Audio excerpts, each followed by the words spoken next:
Complete అయిపోయింది. Next second one complete అయింది. Next third one కూడా సేమ్ డిజైన్ వేసుకోవాలి.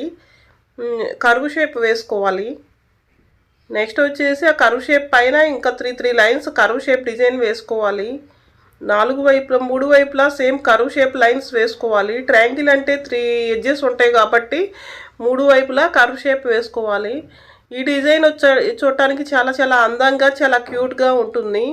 ఇది వచ్చేసి సింపుల్ రంగోలీ డిజైన్స్ అండి. బిగినర్స్ కూడా ఈ ముగ్గును చూసి వేసుకోవచ్చు. ఇక వచ్చేసి ఇది అపార్ట్మెంట్స్లో వేసుకోవచ్చు, ఇంకా ఎక్కడైనా వేసుకోవచ్చు. ఈ ముగ్గు వరిపిండితో వేసుకోవచ్చు, బియ్యపిండితో వేసుకోవచ్చు, రాతి ముగ్గుతో వేసుకోవచ్చు అండి. ఇక ఈ వీడియో కనుక మీకు నచ్చినట్లయితే వీడియోని లైక్ చేయండి, ఛానల్ని సబ్స్క్రైబ్ చేసుకోండి.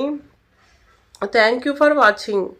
ముగ్గు అనేది ఇంటి లోపల ఇంటి బయట అందంగా అలంకరించు ప్రాచీన కాలం నుండి వస్తున్న భారతీయ సాంప్రదాయం. ముగ్గుని ఒక్కొక్క ఏరియాలో ఒక్కో రకంగా పిలుస్తారు.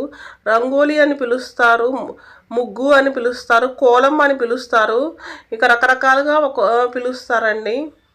Thank you for watching.